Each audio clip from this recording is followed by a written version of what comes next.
What's good, everybody? We back. Got a special guest with us at the table. Comedian, actor, podcaster, YouTuber, aka the Roast King. Please welcome to Irresponsible, Kraig Smith. What up? Thanks for joining us, man. Pleasure to have you. Appreciate you letting me come on, man. Oh, absolutely. We've been hearing a lot of great things from our brother Nash and shit, so it's definitely a great thing to have you at the table and finally meet you. Definitely. Likewise. Yeah, we appreciate you. I know Cam hooked us up. What was that? Over summer, August. The Don't Get Dog Walk. Yeah. Oh, yeah. Me and my boy Doug, we did our little set, and then we was part of the skit. So I'm glad that you feel me showing love, reciprocating. Oh, back. it's all good, man. Appreciate it. Man. Hell yeah. Definitely a pleasure to have you. And let's get into this interview, man. I watched some of your work on All Def Digital, and I have to be honest, prior to watching it, I always thought Jeff Ross was considered the Roast King. Yeah. But I definitely think like the title has been passed every single time. You've definitely been killing the roast, and I just want to know, how long have you been? For one, how long have you been into comedy? Oh man, so I started doing stand up in 2009, like late 2009. Okay. So shit, what is that? 12 years? Yeah, hell yeah. Before that though, I was a rapper. I'm still an MC. I have 5 albums. Okay. And the reason I got into stand up is because, I'm an old school nigga, so I come from the era of like passing out flyers and shit for people to come to your show. And I had printed like 5,000 flyers. Damn. And it was nigga out there pounding the pavement. And the day of the show came and it was only like 14, 15 people at that. So I was on stage kind of tipsy, and I just started roasting niggas instead of doing my my music. I was just roasting niggas. And somebody came up to me after the show and was like, "Have you ever thought about doing comedy?" And I'd never met a comedian. I mean, I knew from Def Jam, seeing niggas on TV, but I didn't know how you would even go about it. But that's what kind of planted the seed to start. Hell yeah, that's interesting. It's like you were trying to take on one opportunity and another one just presented itself. Hell yeah. So that's how I got to where I'm at now, Epitome of taking the negative into a positive. Yeah, there ain't no such thing as a negative. It's all just an experience. Learning experiences, bro. I feel it. Yeah, it's just instructions on how to do it better the next time. Absolutely. What was your rap name? Oh man, where I'm from, they call me Pac-Man. Okay. P-A-Q-M-A-N. Oh, gotcha. Hell yeah. So, but it wasn't really a rap name. My auntie gave me that name when I was 2 because I'm yellow and I eat a lot. That makes sense. That works. Hell yeah. That's funny. So up until 2009, you never really had a thought that maybe I can pursue some comedy or something. Like, was that really your first time, like, noticing you have an ability to make people laugh? Or? Well, I was always hella funny, but the environment I was raised in and shit, like my dad, that nigga is like one of them niggas who was like a ex-gang member who committed a crime and was presented with an opportunity to either go to jail or go to the military. Okay. So he's like a street nigga that's real regimented, like real disciplined. Okay. So he never really put me in an environment where I could even find out that that's something that I would be cool at. I was into sports and shit like that. Comedy had never, you know what I'm saying? It was not, I just didn't even, it just never crossed my mind. I just bagged on niggas and roasted niggas, but I never thought about taking it to another level, Right. Oh, yeah. What sports were you into? I was a hooper. Yeah. Oh, yeah. Hell yeah, I played football too, but I think I was better at basketball. I was a hooper. What was your favorite basketball team? Lakers? I'm a Laker fan. Oh, yeah. We the champs. There you go. We not. Rest in peace, Kobe, man. Oh, I shed a tear when he passed. Me too, bro. I watched that nigga's journey, you know what I mean? So. Oh, yeah. Rest in peace to Kobe. Always. Always. I'm curious to know, what do you think about comedy nowadays? Because I can imagine, since 2009, the climate has changed that fast within the past 12 years. So I'm just curious to know, what do you think about today's climate where we have like Me Too culture, the cancel culture, Yeah. where people want to, you know, take things out of just its comedic context and just make it something bigger than what it is. Like, how do you feel about like just that right now? Man, there's so many layers to that question, bro. But you know, one of my mottos in life is like you should always try to be a part of something that's bigger than yourself, you know. And so a joke for me is that, because you know, jokes are driven by morals. You know, like the context of what the joke is trying to say. So if I stick to my process and just always have something bigger to say than just the joke, then those who understand the art or have some semblance of intelligence would be able to dissect the joke and be like, okay, you know, I know he, you know what I'm saying, said this, but this is what the joke is really saying, you know? Right. So if someone doesn't even give me that respect to even do that, I don't really give a fuck them. Right. You know what I'm saying? Because everything I do has a purpose. I'm never just like singling people out or trying to belittle anybody. But if it's something to learn from something and I can make it funny, then I'm gonna do what I gotta do and just deal with the consequences later. Shit. Yeah, that's definitely real. I always say that comedians are really the truth tellers. You know, our modern truth tellers, they have to put it in the premise of a joke a lot of times just for you to feel comfortable, but it's like they're giving you the raw and it's just your own insecurities however you take it. It's never like a comedian's trying to bully anyone, but people try to make it seem like that just because they're insecure about certain things or whatever. They want to get picket signs and like, oh, I'm offended. Hell yeah. It's like, it's a joke. Like, yeah, emotions validate fantasy, man. Motherfuckers get emotional and they believe something that's not true just because it allows them to remain in that emotional state. You know what I'm saying? oh yeah. So a nigga like me, if I sense that weakness, I'm gonna just keep playing on it. Right. You know what I'm saying? Cause That's the name of the game. straight out, man, you gotta weed out the weak. But at the same time, the difference between I say a good comedian and somebody that's just being a bully is the fact that they look at themselves as well.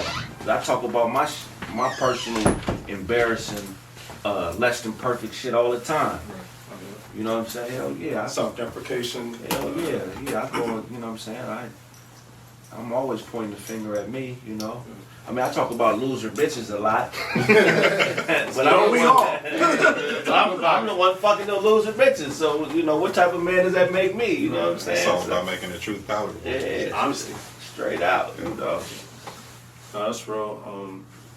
No, we're approaching a year in this COVID circumstances where we're on quarantine. Comedy clubs definitely haven't been open at the same rate that they usually would be in the past. And I'm just curious to know, as a comedian, how do you navigate around those circumstances?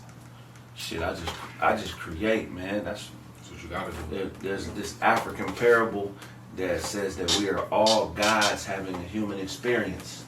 You know what I'm saying? And what makes us gods is our ability to create. You know what I'm saying? So I live by that motto. You know what I'm saying? I don't think I'm a god in a way like I'm healing motherfuckers and, you know, granting wishes and shit like that. Laughter is a sense of medicine, though. Or just the ability to take any idea from your head and make it a reality is what makes us gods. You feel me? So I really live by that. So I don't really have a complex when I create shit whether niggas are gonna like it or not. I don't even think about that. I just really focus on getting better at making exactly what's in my head become a reality. You know, when you're becoming an artist and you're trying to get dope, you hear dope shit in your head, but the process of getting dope is being able to get what you manifest to reflect closely or as close to possible as what's actually in your head. Right. You know what I'm saying? A lot of niggas will hear a dope beat if they make beats in their head and they'll make a beat and it ain't the shit that they're, you feel me? But the niggas that really are you know what I'm saying? That's it. Yeah, they can get close. Even if you can get 50 to 60% as close to what you see in your head, you gonna win. Yeah. But most niggas won't even get to that point because they worried about niggas thinking they trash or worried about a nigga thinking a joke ain't funny or worried about what they family and people close to them thinking. It's like, nah, nigga, fuck all that shit. You know, mostly everybody's a fraud when it comes to their opinions because they'll have an opinion about what you do, but they don't really create shit on their own. So why would you give the power to a motherfucker that don't even really believe in themselves like that to stop you from doing whatever it is you need to do to you know what I'm saying, to create, you know. Oh yeah. Hell yeah. When I was down in San Diego, they had they were doing stand up outside. Oh wow. They was like in front of the club. Like they gave the comic a little, you know, their little like a little small stage, and they set the mic up, and then it was like chairs outside, like lined up, like 3 in a row, all the way back, and then people was out there sitting and laughing and shit. It started drizzling, and they was just going about their business. You feel me? So I'm like, okay, you got to do what you got to do. Rock 'em stop. Real spit, because the jokes that work in front of 4-5 people, they work in front of 4-5,000. Right. Exactly. You know what I'm saying? So a lot of niggas just want that glory, like they want to be at the Staples with hoes all around, diamonds on Champagne and shit. It's a grind to get there. Yeah, because that little shit, you can feel the difference. Like, you don't really have stage fright or anxiety if you do shit like what he just said in little shows. Yeah. You like, you know, You get really, used to that shit. yeah, you know, you just gotta really be in it for the craft. Exactly. I mean, niggas want the money too. Yeah. But that should be a priority. But that's never that's not the first motivation normally. It's like if you really have a passion, It should be That a always- effect on your passion. like Yeah, I feel like the margin of error is a lot smaller. Like if you work in a smaller crowd versus one of them big ass stadiums, Yeah. like, you can gauge if niggas ain't really feeling your shit. Yeah. Yeah. But really in comedy, I'll just say comedy, it don't even matter what niggas think. That's the thing. You feel me? Because, like, when you do the larger audiences, most motherfuckers is followers anyway. Half the niggas ain't really getting a joke, but they looking to see if you laugh. If you laugh, that shit must have been funny. You dig? So, you know, the thing is just, like, having a point of view and just really, because a point of view brings clarity to a joke. You know what I'm saying? Yeah. There's a lot of niggas that's naturally funny, and they can make the homies laugh, but they don't really have a point of view. Right. You feel what I'm saying? Yeah. Where when they say something, if somebody else said it, people would be like, oh, that sounds like some shit Kraig would say. It's like relatable and shit. That's how you know a motherfucker got a point of view. Or even amongst the homies, like, you know, if it's a nigga that feels really strongly about a lot of shit, and you hear somebody else say it that don't know the homie, It's like real distinct. yeah, and you're like, man, that sounds like some the homie Paul would say. You Yeah. feel me? That's the key in comedy is having a point of view that people can relate to. It's interesting you say that because I know it's not comedy, but I always tell artists, it's like you want to have a distinct personality and perspective when people listen to your music. So it sets you apart from every other artist. Maybe you have similar beats, maybe you're rapping in a similar tone, but if your personality and perspective is unique, that's how you stand out. It's like breakthrough. Hell yeah, I agree wholeheartedly. I love the fact that you said that we're all guys going through human Yeah, experience. Like I never really heard it put in that way, but it's so relatable because I've asked you before we got on mic how long you've been doing your Kraig Facts podcast, and you said about a year. I'm like we're about approaching a year in quarantine, so I'm curious to know, is that something that was created because of circumstances, or is that something you already had in your mind to do? I always said that I wanted to do one, but I guess the quarantine gave me the time to really focus and make it happen, you know what I'm saying? So I would say, yeah, it's a product of circumstance. And then for me, not being able to get on stages and stuff, I needed a place to explore ideas and concepts and just say wild shit, you know what I'm saying? So that I could take to the stage later on, you know? So, yeah, it's definitely a product of circumstance for sure. So I did an album during the quarantine too. I did a bunch of shit. I did a sitcom, nigga. Yeah. Let's talk about it. I Like did a bunch. I had to stay active. You know what I'm saying? Hell yeah. I definitely feel it because this podcast is essentially birthed out of those same circumstances. So I'm like, I definitely relate to that statement, and I never really put it in that, you know, context of just being like we're all going through the same thing. So it's like we gotta create. It's like, what do we do? And then too, like for like artists, like you gotta talk to your fan base through your art. A lot of times, cause I'm one of the rare niggas I believe that has 10,000 hours in hip hop and stand up. Okay. You feel what I'm saying? So I'm able to see like the differences in the two crafts. You know what I mean? And what's missing in hip hop is like a lot of times niggas will take on a persona and they just talk to that persona, but they don't really. A lot of niggas don't take time to do things that are identifiable to their fan base, that are like a direct representative of what they may be going through in everyday life. Like a lot of artists are just doing the shit that kind of will sell, I guess. Yeah. You feel what I'm saying? Oh, And so with the art of comedy, comedy is different because you get more props for being truthful and being exactly who you are. Yeah. So doing both crafts gave me the ability to kind of become a better MC as well as a better comedian, because like when I do music now, I don't really have that layer I used to have where I was trying to be like where I was trying to be something I wasn't. Right. You feel what I'm saying? Oh, Like, I don't know if that makes sense, but No, and people connect with it. Like as an artist, when you start to put out shit that where the layers are kind of peeled back and you're not really super conscious of the persona and you just more on the creator vibe, like motherfuckers appreciate that shit. You may not get the mass appeal, but you can definitely build a real core fan base that'll fuck with you and spend money with you. oh, yeah. You just That's the raw art form. Right, And right. that's more See that quality shit. over quantity at that Exactly. point. I mean, And if you- Kendrick tapped into that. He did. But it's rare. Like a lot of niggas can't do it because they still feel like the homies gotta fuck with me. And it's Right. like your art is a solo journey, It nigga. doesn't matter who it is. Just do what's really in your, like that shit that you think in your head and you buffer before you say it. Like that's the shit that's in your head is your real art. That's what you should say. But you gotta have the courage to be like, the homie might think I'm weird when I say this, but fuck it, I'm gonna say it anyway. Yeah. Oh, yeah. You know, so. So, as of 2021, do you get more excited when you come up with a hard ass bar or a funny ass joke? All right, so, man, I love bars. Man, they are.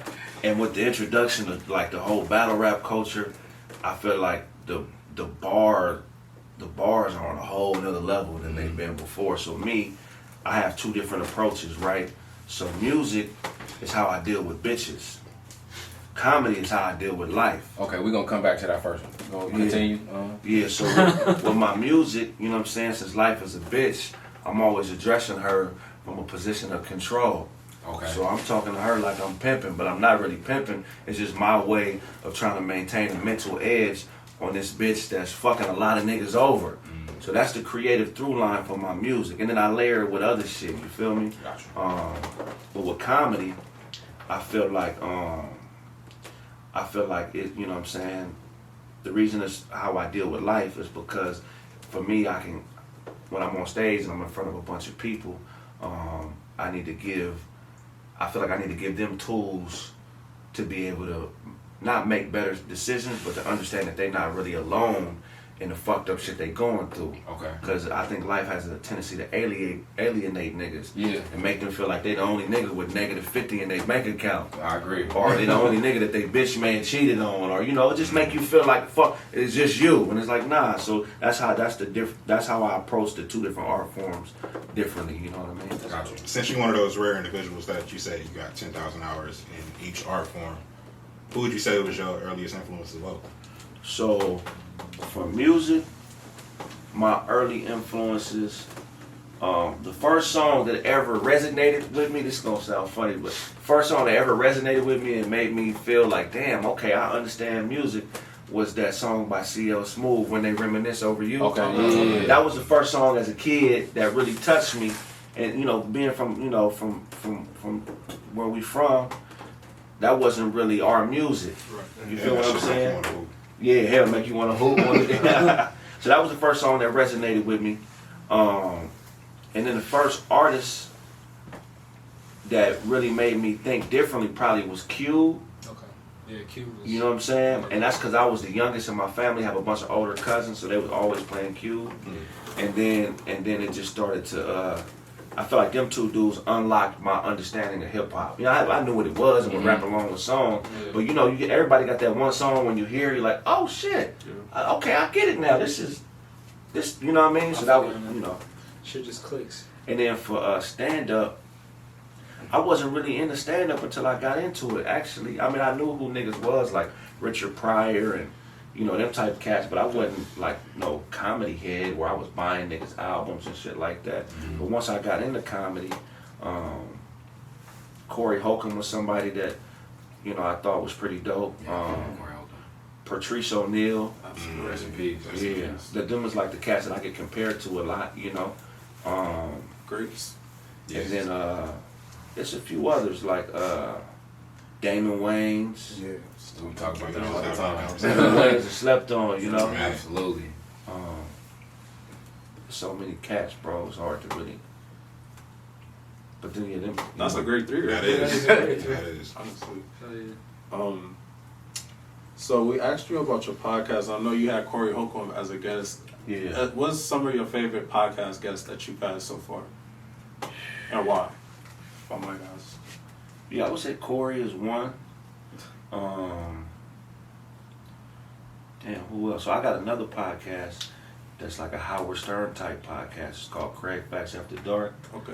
I be having bitches on there. Gotta love it. So I had the homegirl Imani Seduction, who was a porn star.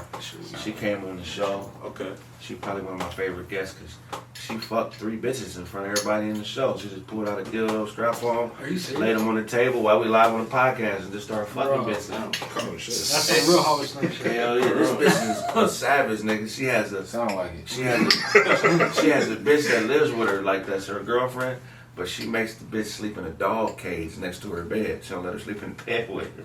So she got videos of this bitch climbing into a dog cage and sleeping every night. She got a pillow and blanket in there? That nigga, she make her whatever a dog would get, that's what she gets. She make her eat out of a bowl on the ground, drink her water out of a bowl. Like this bitch Imani is a savage. But she probably my favorite guest because I talk about women a lot on stage. And so a lot of niggas don't understand that most of these bitches are scumbags. They think bitches, you feel what I'm saying? Hey, Like, like niggas is a scumbag. like I treat bitches like people. I don't treat them like women. I treat them like I would treat y'all niggas like people. That's how You you gotta treat 'em. earn your way into being somebody that, I mean, I respect everybody, but you gotta earn a certain level of something. Yeah, That's respect is earned, not given, you know what I'm right. saying? Because a lot of these niggas be making deals with these bitches. And they make it hard on niggas like us. You Yeah. know what I'm saying? All I can do is shake my head and say yes. You Bruh. speaking so eloquently. I just got back from Vegas a couple hours ago. Yeah.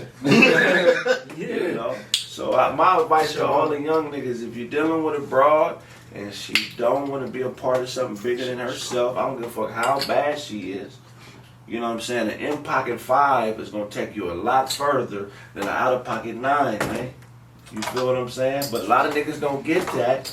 But, you know, it'll hit you one day. Yeah. You know what I'm saying? A 5 though? I mean, I don't know, man. At 9, I'm probably sleeping on a half blown up air mattress You on the feel what I'm ground. 7 minimum. I only fuck with bitches that's Me. willing to lay in the bed with me while I cheat on them. Jesus Christ. Break that down for me, please. You feel? Talk about that. There's levels to it. There's levels. There It's is levels. It don't have nothing to do with the fact that I want a woman that'll let me fuck other bitches. Security. It's about cooperation. Damn, this thing here. You feel what I'm saying? How we gonna get somewhere if we both trying to drive the car? Yeah. Somebody gotta be the passenger. Jesus. You feel me? Somebody gotta be the driver. It These makes are sense. If you fuck with me at my worst, which a lot of women don't want to get cheated on, that's why I say if they wanted to lay in the bed with me while I cheat on you, it's not that I'm gonna cheat on you. It's just the fact that, bitch, I could make some mistakes. Is it cheating if you tell the truth? It's only cheating if you're married. That's why we're saying niggas making Hey, According to the Lord. But I'm fair though. Like I tell bitches all the time, look, you are not a hoe just because you want to fuck a lot of niggas, right? Okay. You know what I'm saying? That's a misconception. What makes a bitch a hoe is if she uses deception to get what she wants from a man. You feel what I'm saying? If she tell you she love you, if she tell you all these other things that are just appeasing you to get what she wants, that's a hoe.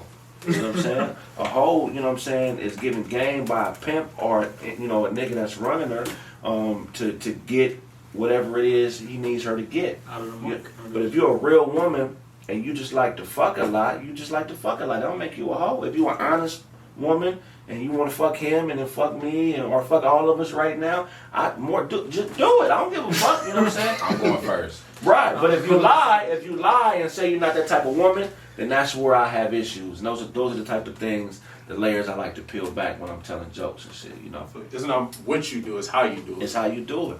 That's real. That's real. I'm glad to hear a comic like you speak so bluntly like that, because that's the type of comedy I like.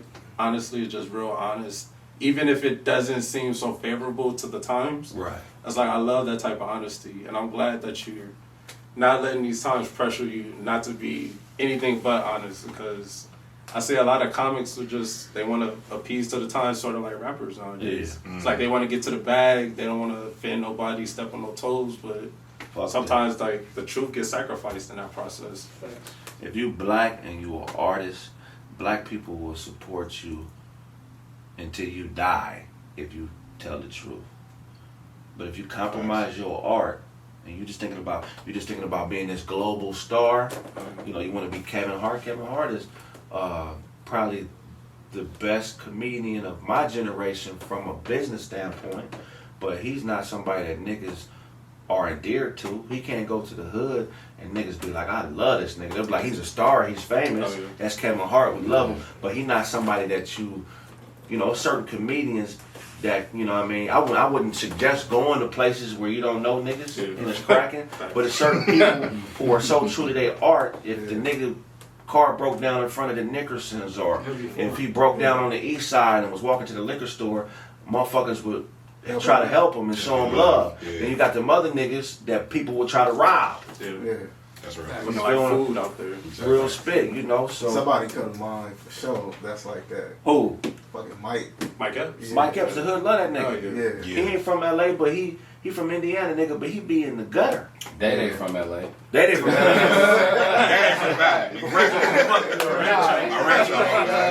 Oh, they moved out there after they won the lottery, man. Yeah. As soon as I got my check, I was gone. I feel like Cat would get that love too. If he Yeah, wasn't Cat out would here get that love fighting on kid set. shit. Yeah. Because we all know a nigga like Cat in the hood. Yeah. Who everybody love, he just a little bit off. But he a good-hearted motherfucker. Definitely got a family member like that. Straight out. Yeah. Hey, when Crip Day was going a lot, he went on a field trip, ran into Cat Williams.